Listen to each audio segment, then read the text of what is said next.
Light chapter चल रहा था हमारा। हमने लाइट चैप्टर में प्लेन मिरर को खत्म कर लिया। अब हमारा आता है स्फेरिकल मिरर्स। स्फेरिकल मिरर की हमने सिर्फ डेफिनेशन पढ़ी थी। ऐसे मिरर जिनका जो रिफ्लेक्टिंग सरफेस है वो कर्व्ड हो, उनको कहते हैं स्फेरिकल मिरर्स। तो दो टाइप के स्फेरिकल मिरर होते हैं। Two types of spherical mirrors are there. पहला होता है कॉनकेव मिरर। स्फेरिकल मिरर, जब भी हमें स्फेरिकल मिरर की बात करें तो स्फेरिकल मिरर जो है वो एक स्फेयर के काटे हुए होते हैं। तो एक स्फेयर, जो ग्लास का स्फेयर है, उससे काट दिया एक सेक्शन, और जो सेक्शन कटा हुआ है उसके एक साइड को तुम पॉलिश कर दो तो मिरर बन जाएगा। समझ आया ये चीज? तो जैसे ये स्फेयर है, हमने ये सेक्शन काट दिया तो ये बन गया हमारा कुछ टाइप का मिरर। इसमें राइट वाली चीज को तुम पॉलिश कर दो, ये हमारा कॉनकेव मिरर है। तो कॉनकेव मिरर को कैसे आइडेंटिफाई करें हम? कॉनकेव मिरर का जो ये साइड है ये हमारी रिफ्लेक्टिंग साइड है, और ये जो ये साइड है ये पॉलिश साइड है। जो रिफ्लेक्टिंग साइड है वो हमारी सेंटर, मिरर के सेंटर को फेस करती है, और ये होती है curved inwards.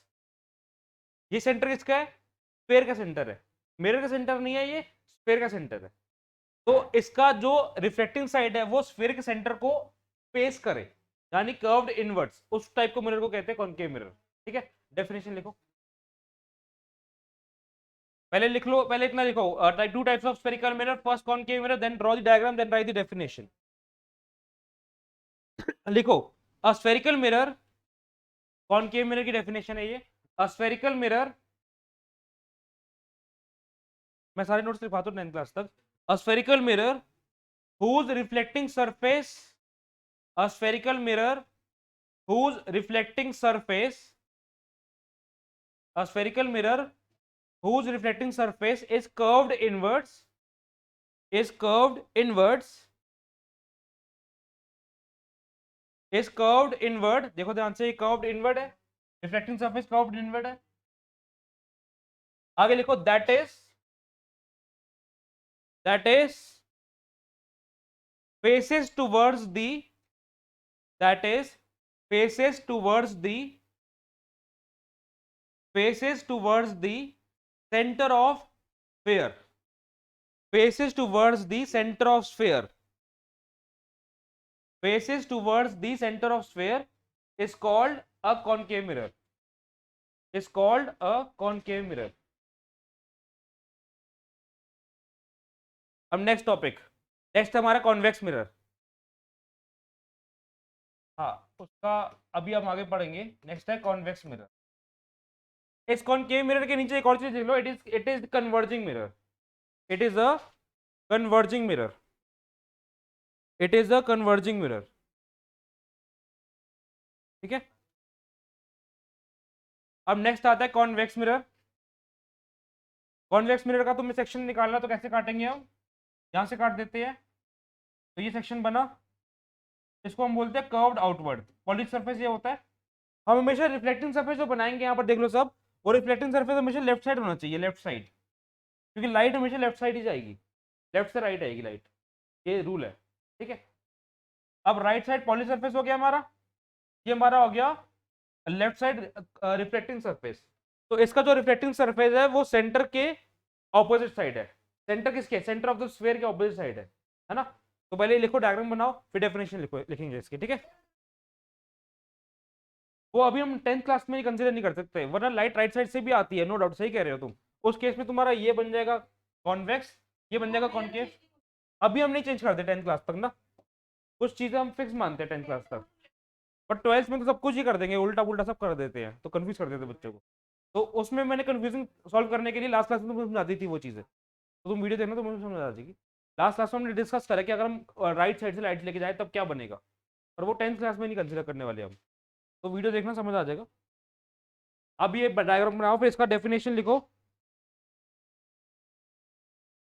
A spherical mirror whose reflecting surface is curved outwards, इतना ही आएगा। ठीक है, a spherical mirror whose reflecting surface is curved outward is called convex mirror, is called convex mirror। Okay, ये था स्फेरिकल मिरर, दोनों type के, convex और concave. इसको हम आगे डिस्कस करते हुए चलते हैं आगे। पहले डिस्कस करने से पहले कुछ बेसिक टर्मिनोलॉजीज पढ़ लेते हैं मिरर की, कौन सी होती है। मैं दोनों मिरर के साथ में लिखूंगा टर्मिनोलॉजी, ठीक है, ध्यान से देखना। पहले मैं बात कर रहा हूँ कॉनकेव मिरर की, इसमें क्या क्या चीजें होती है, और फिर मैं बात कर रहा हूँ कॉन्वेक्स मिरर की। कॉनकेव मिरर इस तरीके का दिखता है, ये पॉली सरफेस है, ये एक इमेजिनरी लाइन कॉनकेव मिरर के सेंटर से पास कर रही होती है। हम बाजार से मिरर खरीदने जाए, वही किस्म की चीज ऐसे डंडी आएगी हमारे साथ, फिर मिरर आएगा। तो ये एक इमेजिनरी लाइन है, जैसे मैंने प्लेन मिरर में बताया था, ठीक है। इमेजिनरी लाइन को क्या बोलते हैं सीखेंगे अभी। ये हमारा एक पॉइंट है जो इस स्फेरिकल पार्ट का सेंटर है, मतलब जितना ये ऊपर उतना ये नीचे, समझ आया। ये पॉइंट को बोलते हैं हम पोल, जो स्फेरिकल का सेंटर है। और ये एक आ गया सेंटर, जो किसका सेंटर है, स्फेयर का। जिस स्फेयर की हम बात कर रहे थे, जिस स्फेयर का ये कटआउट है उसका ये सेंटर है। इसको क्या बोलते हैं हम, सेंटर ऑफ कर्वेचर। कर्वेचर की बोलते हैं, कर्वेचर का सेंटर है, कर्वेचर का। ये कर्व कर्व कर्व यानी स्फेयर, ठीक है, कर्वेचर कह सकते हैं। तो भी चीजें समझो, लिखो कुछ मत, फिर मैं हर एक चीज की डेफिनेशन भी लिखवाऊंगा, ठीक है। यहां तक क्लियर है। तो एक इमेजिनरी लाइन जो पोल और सेंटर ऑफ कर्वेचर से पास कर रही है उसको हम बोलते हैं principal axis, principal axis. C is called the center of sphere from which the imaginary line pass। और ऐसा स्फेयर जिससे हमने ये कटआउट कट किया है, कौन से कटआउट कट किया है, मिरर का, ठीक है। अब इसी तरीके से कॉनकेव मिरर में आ जाओ, कॉन्वेक्स मिरर में आ जाओ, अभी बाद में पढ़ेंगे फोकस। ये इमेजिनरी लाइन, ये पोल। अब बताओ ये जो स्फेयर है, इसका स्फेयर कैसा बनेगा, ऐसा बनेगा या फिर यहां से बनेगा, राइट या फिर लेफ्ट। ऑब्वियसली कॉमन सेंस समझ आ रही है। तो अगर राइट में स्फेयर बनेगा तो उसका सेंटर भी राइट होगा, है ना। किसका सेंटर, कर्वेचर वाला सेंटर, तो स्फेयर का सेंटर है। समझ आई ये बात, क्लियर है, ठीक है। राइट में का रिफ्लेक्टिंग रेट, यहीं से आएगी रिफ्लेक्टिंग रेट। तो स्फेयर का जो हमारा जो स्फेयर है वो पूरा का पूरा पॉलिश सरफेस है इस केस में, और रिफ्लेक्टिंग सरफेस ये है। क्योंकि हम इसका जो रिफ्लेक्टिंग सरफेस कंसीडर कर रहे हैं वो हम स्फेयर के अंदर कंसीडर कर ही नहीं रहे, वो स्फेयर के बाहर का है, तभी तो हमने बोला था कर्व्ड आउटवर्ड, बाहर आ रहा है, ये ऑपोजिट साइड। समझ आई बात, क्लियर है। तो अब करना क्या है, पहले चीजें लिख लो, डायग्राम बनाओ, फिर then we will write the definition. Now coming to the definition, पहली डेफिनेशन किसकी है, लिखो ध्यान से।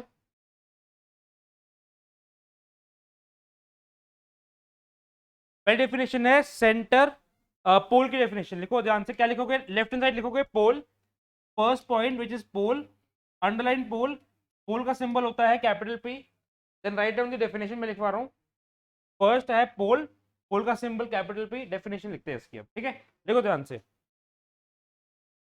तो पोल था क्या बताओ, जो हमारा रिफ्लेक्टिंग सरफेस है उसका सेंटर, रिफ्लेक्टिंग सरफेस का सेंटर था, स्फेयर का सेंटर नहीं है, रिफ्लेक्टिंग सरफेस का सेंटर है, ठीक है। तो लिखो ध्यान से, the centre of reflecting surface, the centre of reflecting surface, the centre of reflecting surface of spherical mirror, the center of reflecting surface of spherical mirror is called pole, the center of reflecting surface of spherical mirror is called pole। तो ये पोल जो लिखा है मैंने, ये किसका लिखा है, स्फेरिकल मिरर का। तो दोनों स्फेरिकल मिरर को सेटिस्फाई कर रही है, दोनों की अलग डेफिनेशन नहीं होगी, सेम डेफिनेशन है, समझ आया। अब पोल के बाद जो नेक्स्ट डेफिनेशन आती है वो लिखो, वो है हमारी सेंटर ऑफ कर्वेचर की। Centre of curvature, second point क्या लिखोगे, सेंटर ऑफ कर्वेचर ब्रैकेट में capital C. Second point will be centre of curvature, centre of curvature bracket में कैपिटल सी, ठीक है। अब इसको अंडरलाइन करो, इसकी डेफिनेशन लिखते हैं।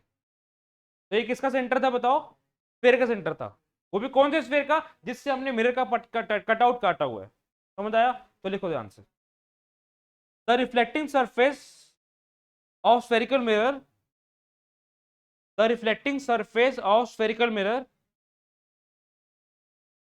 the reflecting surface of spherical mirror is a part of sphere, is a part of sphere। अब एक बार समझते हैं इसको, मैंने क्या बोला, ये जो हमारा रिफ्लेक्टिंग सरफेस है, ये जो हमारा रिफ्लेक्टिंग सरफेस है, ये किसका है, पार्ट स्फेयर का, ये स्फेयर का पार्ट है, यस और नो? ये जो हमारा रिफ्लेक्टिंग सरफेस है ये स्फेयर का पार्ट है, स्फेयर का पार्ट है, ठीक है? इतना लिखवाया मैंने अभी। आगे, this sphere has a centre, and इस स्फेयर का एक सेंटर है, this sphere has a centre, this sphere has a centre which is called center of curvature of spherical mirror, which is called center of curvature of spherical mirror, which is called center of curvature of spherical mirror. Clear है ये चीज?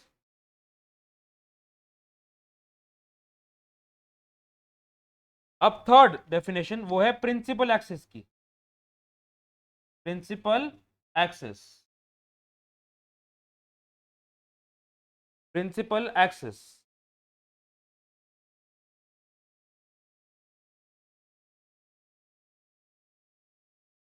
Definition लिखो principal axis की, it is the imaginary line, it is the imaginary line, ये line होती नहीं actual में, हम इसको इमेजिन करते हैं अपने आप ही। It is the imaginary line passing through, it is the imaginary line passing through center and pole of the mirror, it is the imaginary line passing through center and pole of the spherical mirror, it is the imaginary line passing through center and pole of the spherical mirror. Clear? Now the fourth point, fourth point यहां लिख लेते हैं, वो आता है radius of curvature, radius of curvature. अब मुझे ये चीज बताओ, अगर मैं स्फेयर की बात कर रहा हूं, अगर मैं स्फेयर की बात कर रहा हूं, तो स्फेयर का अगर सेंटर है तो सेंटर से लेकर यहां तक के डिस्टेंस को हम रेडियस बोलते हैं, पता है नहीं सबको? ये तुमने नई क्लास में स्फेरिकल स्फेयर पढ़ा हो, स्फेयर का रेडियस सबको पता है। तो जो स्फेयर से हमने मिरर को कट आउट किया उस स्फेयर का सेंटर है तो स्फेयर का रेडियस भी होगा। देखो radius of curvature denoted by capital R, देखो पहले इसको,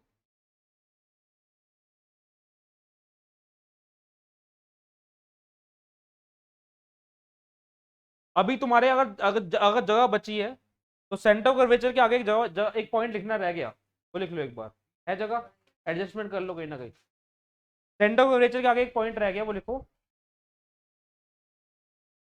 ये सेंटर ऑफ कर्वेचर, जहां से अब अन्य तुम्हारा डाउट है, सेंटर ऑफ कर्वेचर जो है वो कॉनकेव मिरर के फ्रंट में, और कॉन्वेक्स मिरर कौन सा है, ये वाला हुआ, ये वाला हुआ कॉन्वेक्स मिरर, ये वाला हुआ मिरर तो वो होता है जो रिफ्लेक्टिंग सरफेस है, तो कॉन्वेक्स मिरर के बैक साइड पे है, इसके फ्रंट में, इसके बैक साइड पे। लिखो सेंटर ऑफ कर्वेचर वाली लाइन जहां पर खत्म हुई थी ना उसके आगे लिखना है फुल स्टॉप के बाद it lies in front of concave mirror, it lies in front of concave mirror,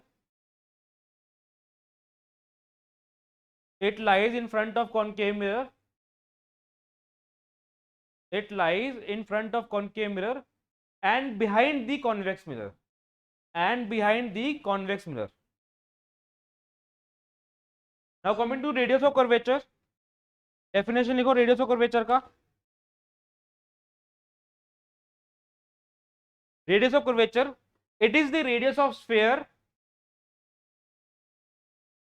it is the radius of sphere, it is the radius of sphere, वो भी कौन सा स्फेयर, जिस स्फेयर से हमने रिफ्लेक्टिंग सरफेस को काटा हुआ है ना, it is the radius of sphere from which, from which a spherical mirror, from which a spherical mirror is taken out या is cut, from which a spherical mirror is taken out, from which a spherical mirror is taken out या cut, कुछ भी लिख सकते हो। It is आगे लिखो इसके बाद फुल स्टॉप के बाद, it is the distance between pole and centre of curvature, it is the distance between pole and centre of curvature, it is the distance between pole and center of curvature.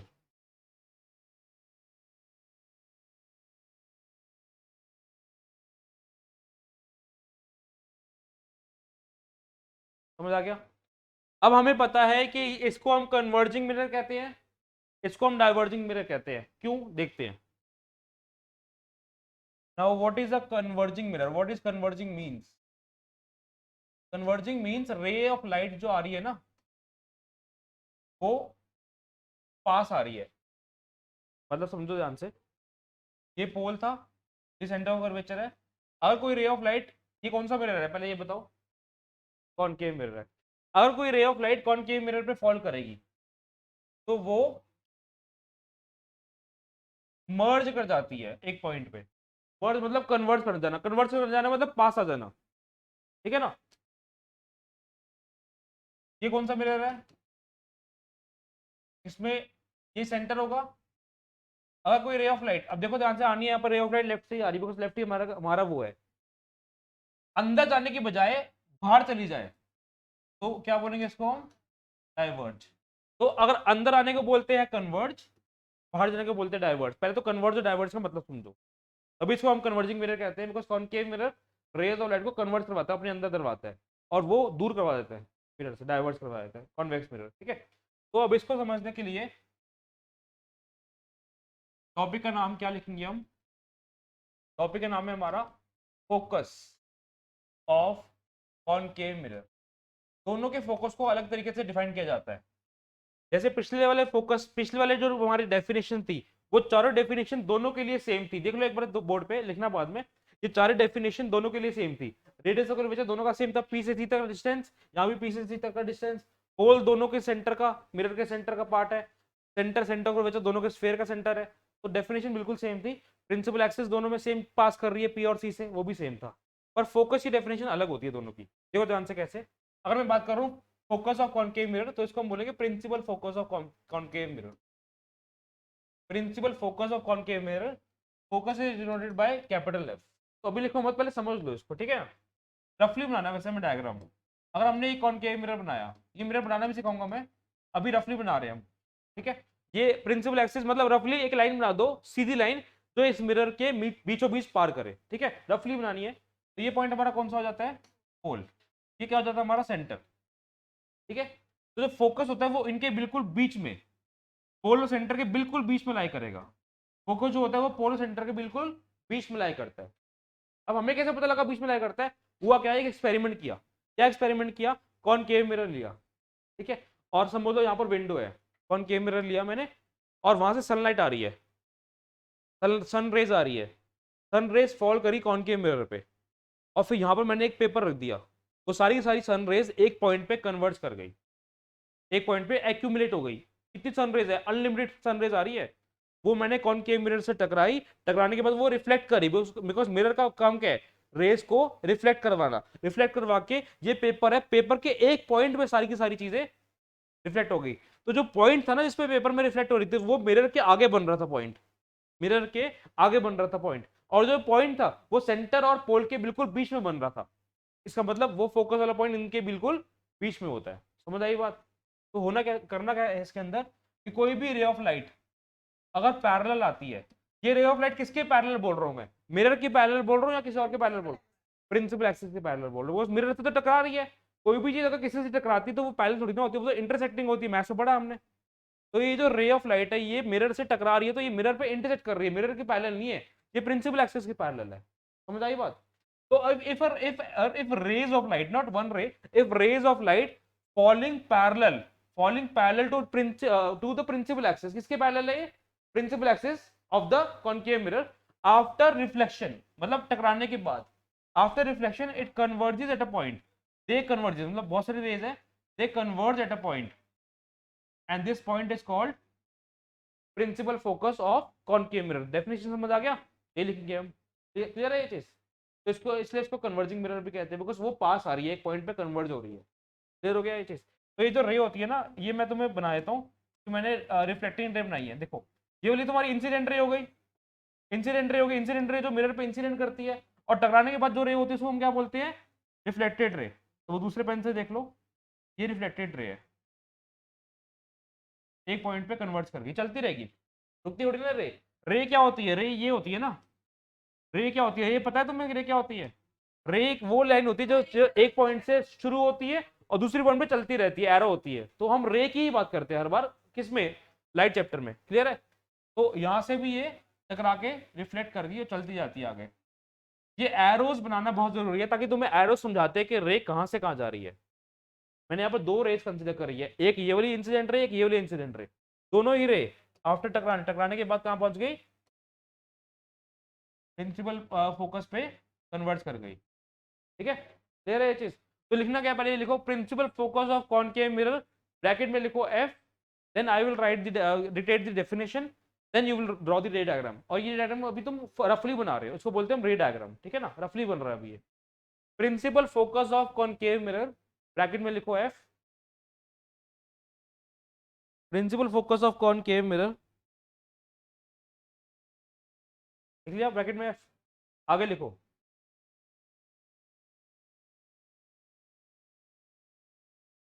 when rays of light, when rays of light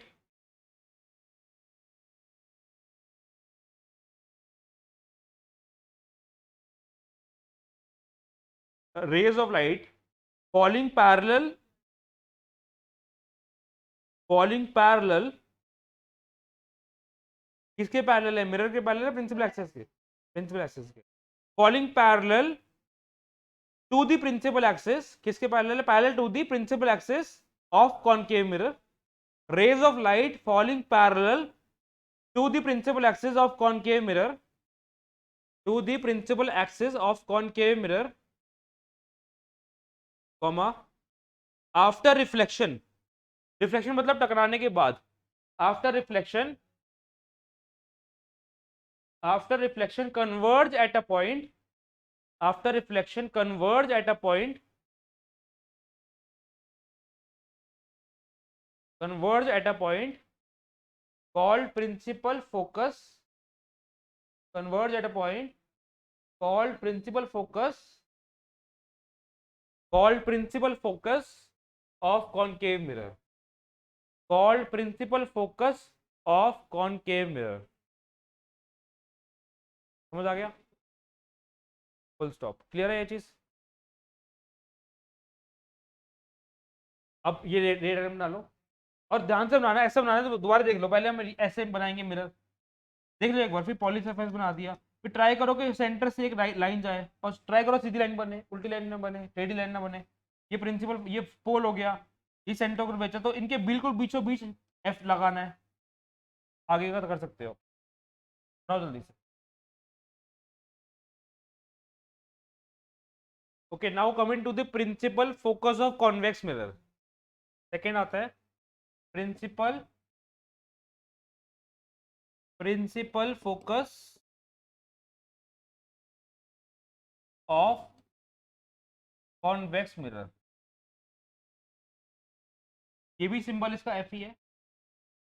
तो समझने के लिए पहले तुम diagram समझ लो, रे diagram देखो board पे, रे डायग्राम कैसे होगा इसका। कॉन्वेक्स मिरर इस तरीके का है,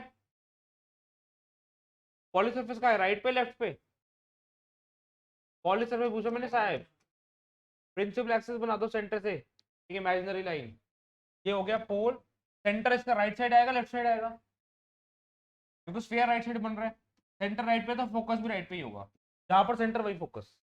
ठीक है, अब यहाँ पर क्या होती है, रे ऑफ लाइट अगर पैरेलल फॉल करती है, किसके पैरेलल फॉल कर रही है, तो टकराने के बाद ये रिफ्लेक्ट करेगी, और रिफ्लेक्ट कैसे करेगी वो देखो, पीछे जाएगी, मतलब डाइवर्ज करती है। और डाइवर्ज भी कैसे करती है तुम देखो ध्यान से, मैं स्केल के अकॉर्डिंग बताता हूँ। तुम्हें ऐसा स्केल लेना है डाइवर्ज करने का कि जो ये पॉइंट है ये किससे पास करे, फोकस पे। ठीक है, मतलब ये जो डाइवर्ज करेगी कुछ इस तरीके की करेगी, ये फोकस के ऊपर जाती हुई दिखे। ये मैंने डॉट लाइन क्यों बनाई है, बिकॉज राइट साइड वाली जो भी चीजें होती है वो नकली होती है। क्यों, राइट साइड क्या है, पॉली सरफेस, और पॉली सरफेस में जो भी चीजें होती है वो सारी वर्चुअल होती है, पढ़ा था हमने, तो वर्चुअल को हम डॉटेड से रिप्रेजेंट करते हैं। तो ये ऐसी डाइवर्ज करती है कि लगता है कि वो फोकस की तरफ जा रही थी, उल्टी तरफ जा रही थी, समझ आ गया, लगता है, जा तो नहीं रही है एक्चुअली, एक्चुअली तो डाइवर्ज कर रही है, पर लगता है कि वो फोकस की तरफ जा रही थी, मतलब इसका जो एंगल बनता है वो बिल्कुल सीधा फोकस की तरफ जाना चाहिए, वो लाइन रिफ्लेक्टेड रे को एक्सटेंड करे तो फोकस की तरफ जाती है। समझ आया, तो principal focus of convex mirror लिखो, कैपिटल एफ इसका सिंबल, फिर डेफिनेशन लिखते हैं। Principal focus of convex mirror, capital F, then definition लिखे स्टार्ट करें। Rays of light falling parallel to principal axis, rays of light falling parallel to principal axis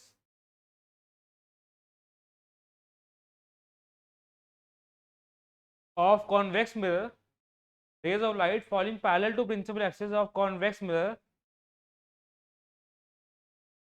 after reflection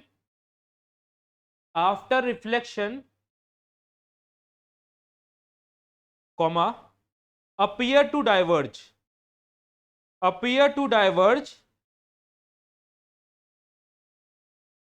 appear मतलब लगता है कि वो डाइवर्ज हो रही है, पर किसकी तरफ से डाइवर्ज हो रही है? फोकस की तरफ से डाइवर्ज हो रही है, लगता ही है। Appear to diverge at focus, appear to diverge at focus. समझ आ गया? क्लियर हो गई ये चीज? अब रे डायग्राम बनाओ, रफली बनाना है अभी सिर्फ। अब हमारा टॉपिक शुरू होता है आज का मेन टॉपिक, जो है लाइट चैप्टर का मेन टॉपिक, मतलब रे डायग्राम को समझना स्फेरिकल मिरर्स के लिए। तो पहले हम रे डायग्राम का पढ़ते हैं, सिर्फ कॉनकेव मिरर की बात करते हैं। अभी हम कॉनकेव मिरर की रे डायग्राम की बात करेंगे, और जो भी हम बात कॉनकेव मिरर की करने वाले हैं उसके बाद वही सेम चीजें हमारी कॉन्वेक्स मिरर के लिए भी आती है।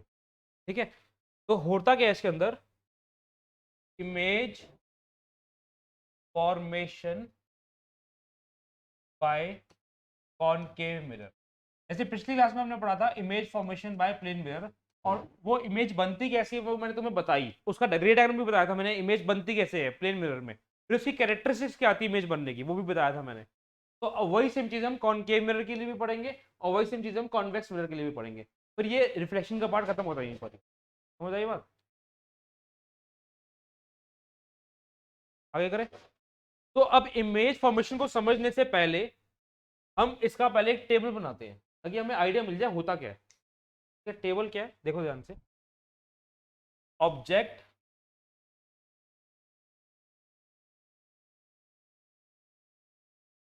ये है पोजीशन ऑफ ऑब्जेक्ट, मतलब ऑब्जेक्ट कहाँ रखा हुआ है, ऑब्जेक्ट कहाँ रखा होगा उसके अकॉर्डिंग इमेज कहाँ बनेगी, पोजीशन ऑफ ऑब्जेक्ट। फिर आता है पोजीशन ऑफ इमेज, इमेज कहाँ बन रही है। फिर आएगा size of image, size image का साइज कैसा है। फिर आता है लोकेशन ऑफ इमेज, लोकेशन मतलब इमेज कहाँ बन रही है। तो वो तो हमने पोजीशन ले लिया ना, पोजीशन लोकेशन एक ही बात है। साइज ऑफ इमेज की बात आता है नेचर ऑफ इमेज।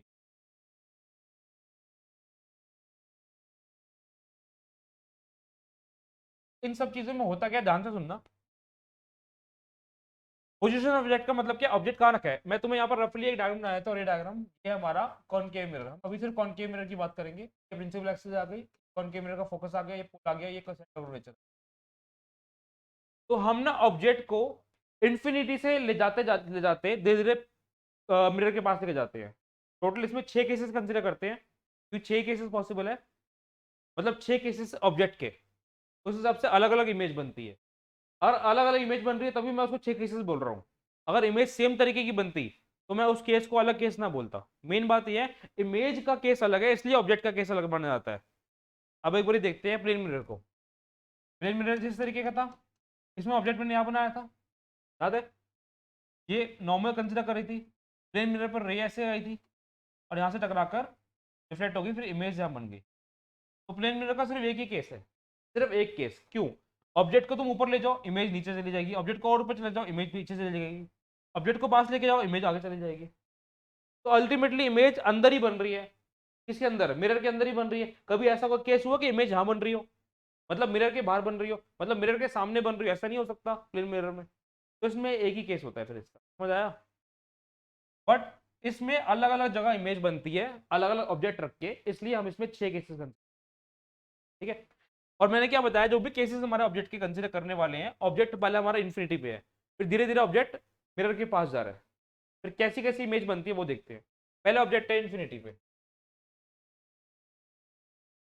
मैंने साथ साथ कलर ले लेता हूँ, देखना ध्यान से। ऑब्जेक्ट इन्फिनिटी पे है, जब ऑब्जेक्ट इन्फिनिटी पे होता है तो इमेज बनती है फोकस पे। लर्न करना है तुम्हें, मेनली ना इस टेबल को लर्न करना होता है तुम्हें बस। और ये डायग्राम टेबल के अकॉर्डिंग बनते रहते हैं, फिर टेबल लर्न करना जरूरी है। अब ये कैसे बनी, ऑब्जेक्ट अगर इन्फिनिटी पे है तो इमेज फोकस पे कैसे बनी, वो हम रे डायनेमिक के अकॉर्डिंग सीखेंगे, पर तुम्हें लर्न करना पड़ेगा फिर भी टेबल, ठीक है ना। ऑब्जेक्ट रखा इन्फिनिटी पे, इमेज बन रही है फोकस पे, और ऑब्जेक्ट इन्फिनिटी पे अगर रखा है तो उसका मतलब ऑब्जेक्ट मान लो बहुत दूर है, तो बहुत दूर वाला ऑब्जेक्ट जो होता है वो बहुत लार्ज ऑब्जेक्ट होता है, जस्ट लाइक सन। तो सन एक ऑब्जेक्ट है, और हमारे ये कॉनकेव मिरर जो मेरे हाथों में रखा हुआ है उसकी वजह से इमेज बनती है फोकस पे, ठीक है। तो पूरे बड़े सन को मैंने एक पॉइंट पे कॉन्सेंट्रेट कर दिया, तो इसका पता, इसका होता पता कि सन कितना दूर है यहाँ से, बहुत दूर है। पर सन की रेस को, सारी रेस को अगर मैं एक पेपर पे एक पॉइंट पे कोइंसाइड करूंगा ना तो पेपर जल जाएगा, सारी रेस एक ही पॉइंट पे लग गई तो वो पॉइंट जल जाता है, समझ आई ये बात। तो अगर ऑब्जेक्ट रखा है इन्फिनिटी पे और इमेज बन रही है पॉइंट पे, तो इमेज का साइज बहुत छोटा है। साइज ऑफ इमेज का मतलब क्या है, जब भी हम साइज की बात करते हैं तो साइज की बात करने के लिए हमें कंपैरिजन करना होता है। अगर मैं बोलूं तुम्हारी हाइट बड़ी है, तुम्हारी हाइट छोटी है, दो बच्चों की हाइट छोटी है, एक बड़ी है, तो हम कैसे कंपेयर कर रहे हैं, किससे छोटी किससे बड़ी, कंपैरिजन के अकॉर्डिंग होता है ना साइंस। तो अगर ऑब्जेक्ट इन्फिनिटी में है जो बहुत बड़ा है, जस्ट लाइक सन, तो इमेज कैसे बन रही है, पॉइंट साइज की। तो ऑब्जेक्ट के कंपैरिजन में इमेज बहुत छोटी है, समझ आया, बिकॉज पॉइंट साइज की बन रही है। तो साइज क्लियर हो गया पहले केस का, पोजीशन क्लियर होगी ऑब्जेक्ट की, पोजीशन ऑफ इमेज कहां बन रही है, at F. Nature of image, nature का मतलब होता है असली या नकली, बताया था पिछली क्लास में। असली मतलब रियल इमेज, नकली मतलब वर्चुअल इमेज। अगर हमारी इमेज पॉलिश सरफेस के अंदर बने तो नकली इमेज, अगर पॉलिश सरफेस के इस तरफ बने तो असली इमेज। असली इमेज कहां फॉर्म होती है, रियल इमेज कहां फॉर्म हो सकती है, मिरर के आगे फॉर्म हो सकती है, बट इस कहां फॉर्म होती है, किस पे फॉर्म होती है, ये भी बताया था मैंने पिछली क्लास में। Real image always forms on screen, screen पे फॉर्म होती है, सही थी ये चीज, स्क्रीन पे। जो तुम्हारा वाला कॉन्सेप्ट याद आ गया अब। तो ऐसी ऐसी मजाक वाली चीजें लेनी होती है, तुम भी नोटिस करना वीडियो पे। तो इमेज जब भी हमारी बन रही है रियल, तो कैसे जज करेंगे, मिरर के इस साइड होगी रियल इमेज, मिरर के इस साइड होगी वर्चुअल इमेज। तो ये नेचर होता है इमेज का। और दूसरा नेचर भी होता है कि इमेज का वो होता है, ऑब्जेक्ट के कंपैरिजन में इमेज सीधी है या उल्टी, ठीक है। अगर हमारी प्रिंसिपल एक्सिस के ऊपर इमेज बन रही है तो सीधी बनती है, ऐसा होता है इमेज। अगर प्रिंसिपल एक्सिस के नीचे इमेज बन रही है तो उल्टी इमेज बनती है। क्लियर हो गया ये चीज। और मोस्टली क्या होता है, जो रियल इमेज होती है ना, जो इस साइड बन रही है वो सीधी होती है, रियल इमेज मोस्टली इन्वर्टेड होती है मोस्टली। और जो वर्चुअल इमेज होती है वो मोस्टली इरेक्ट होती है, इरेक्ट मतलब सीधी, ठीक है। तो ये एक्चुअली तुम जज भी कर सकते हो एक्सपेरिमेंट में, पर एक्सपेरिमेंट करवाते नहीं है इसकी भी 9th क्लास 10th क्लास में। पहला केस, सीरियल नंबर, अभी टेबल नहीं लिखना, पहले समझ लो। First case, object at infinity, और इंफिनिटी का सिंबल क्या है, ये होता है सिंबल इंफिनिटी का, देखो ध्यान से, देख लो, तुम्हें आगे काम आएगा, मैथ्स में भी है ये। ये है इंफिनिटी का सिंबल, कैसे बनाते हैं, ऐसे, इंफिनिटी का सिंबल समझ आ गया। इमेज की पोजीशन कहाँ बन रही है, at focus, at F. Size of image क्या है, बहुत छोटा, तो हाईली डिमिनिश्ड। डिमिनिश्ड का मतलब होता है छोटा, और हाईली का मतलब बहुत छोटा। वही पीछे बैठ गया। डिमिनिश का मतलब क्या होता है, छोटा, और हाईली डिमिनिश मतलब बहुत छोटा। मैंने हाईली क्यों लिखा है, बिकॉज हमारा ऑब्जेक्ट है सन जैसा, और इमेज बन रही है एक पॉइंट जैसी, तो उसके कंपैरिजन में तो बहुत ही छोटा ऑब्जेक्ट इमेज बना है ना, तो हाईली डिमिनिश्ड। तो दो तीन चीजें कंसिडर करेंगे, diminished, highly diminished, enlarged, highly enlarged. Enlarge का मतलब बड़ा, हाईली एनलार्ज मतलब बहुत बड़ा, डिमिनिश मतलब छोटा, और हाईली डिमिनिश मतलब बहुत छोटा, ठीक है। नेचर क्या बनता है इसमें, रियल।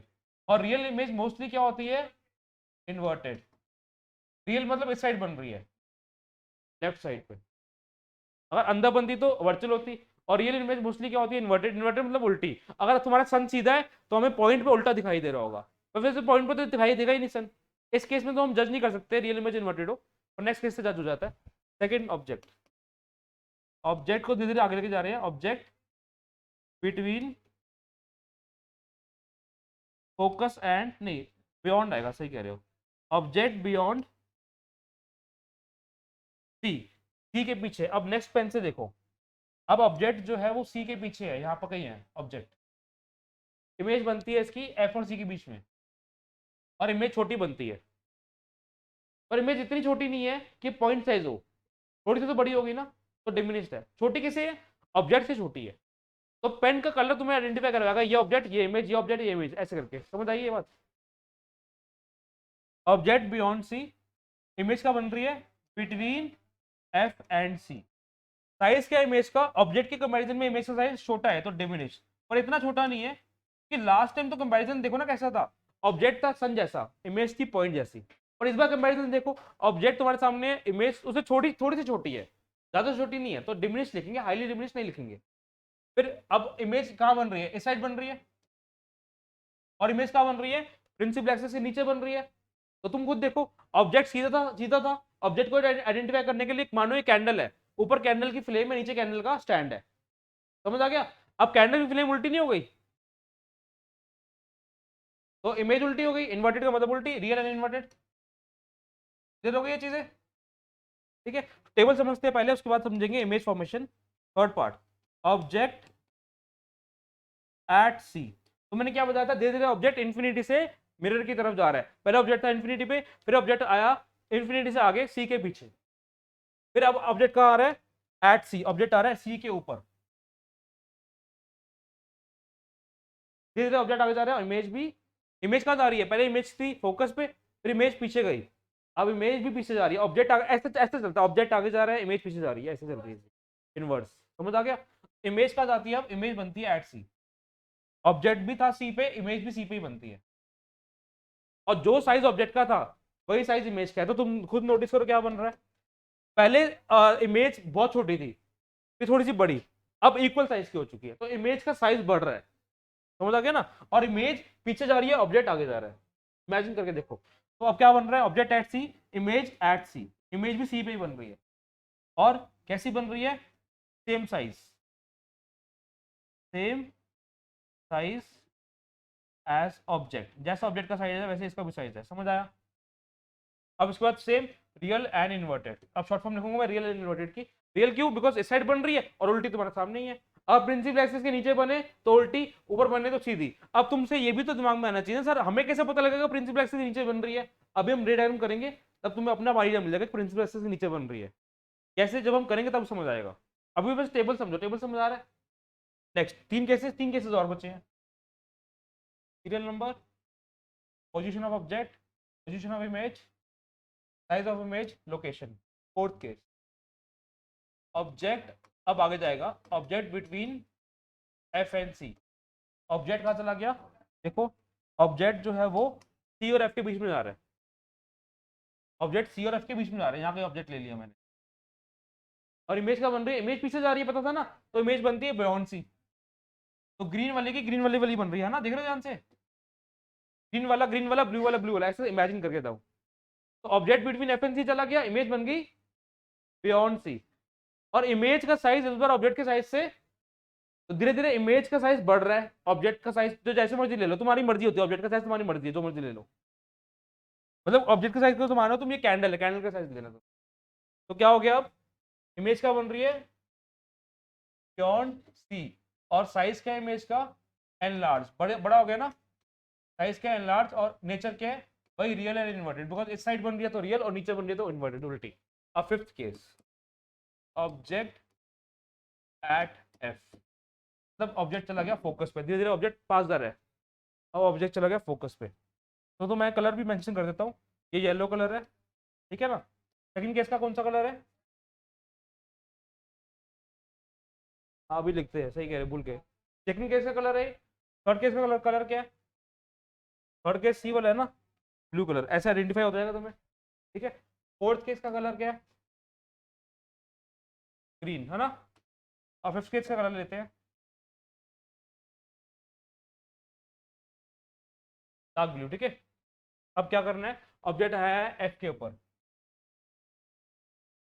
पर्पल मान लो, और इमेज जो बनती है वो बनती है एफ वाली इन्फिनिटी, तो उल्टा केस नहीं हो गया, अगर इन्फिनिटी पे ऑब्जेक्ट था तो इमेज बन रही थी फोकस पे, अगर फोकस पे ऑब्जेक्ट है तो इमेज बन रही है इन्फिनिटी पे, अगर ऑब्जेक्ट था बियॉन्ड सी, इमेज बन रही बिटवीन एफ एंड सी, अगर ऑब्जेक्ट है between F and C, image बन रही है बियॉन्ड सी, उल्टा case, object at F, image at infinity, और क्या होता है इसका, हाईली एनलार्ज, क्योंकि इंफिनिटी वाली चीज बहुत बड़ी बन रही तो हाईली एनलार्ज है, और वही same real and inverted, because इस साइड बन रही है। Last case, object between focus and pole, object focus और पोल के बीच में ले गए, फोकस और पोल के बीच में ले गए,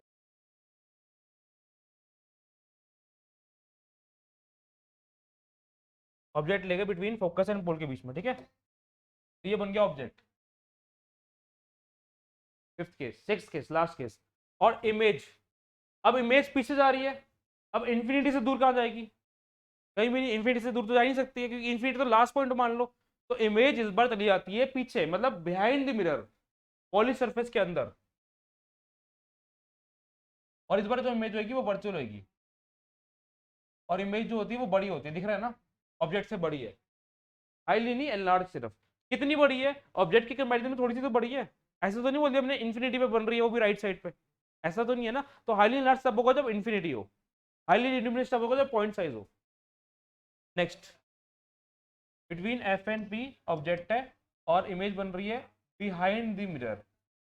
बिहाइंड द मिरर का मतलब क्या होता है, मिरर के पीछे पॉलिश सरफेस पे, समझ आ गया ना। और उसका वो क्या साइज, एनलार्ज्ड। और ये वाला क्या होगा, वर्चुअल एंड इरेक्ट। तुम ध्यान से देखो इरेक्ट कैसे, बिकॉज इस बार जो इमेज बन रही है वो हमारी बन रही है प्रिंसिपल एक्सेस के ऊपर, सीधी ऑब्जेक्ट सीधा, इमेज सीधी, ऑब्जेक्ट सीधा, इमेज उल्टी है। हर केसेस क्लियर है, टेबल लिखो जल्दी से।